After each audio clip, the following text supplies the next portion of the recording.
உச்சிகாவோட சூழ்ச்சிய இன்னமும் தடுக்க முடியாதுன்னு நினைக்கிறேன். ஒருவேளை உங்க லீஃப் வில்லேஜை எதிர்த்தா மத்த நாடுகளும் தாக்குதல் நடத்த வாய்ப்பு இருக்கு. அது மிகப்பெரிய போராகும்.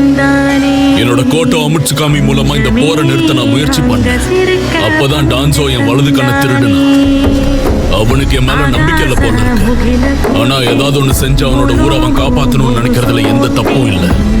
அவன் கண்டிப்பா என்னோட இடது கண்ணுக்காக வருவான். அதுக்கு முன்னாடி தயவு செஞ்சு அதை நீயே எடுத்துக்க. சிசுவி, என் நம்பிக்கைக்குரிய ஒரே ஆள்னா அது நீ மட்டும்தான். இட்டாச்சி, உச்சிஹாவோட பேரை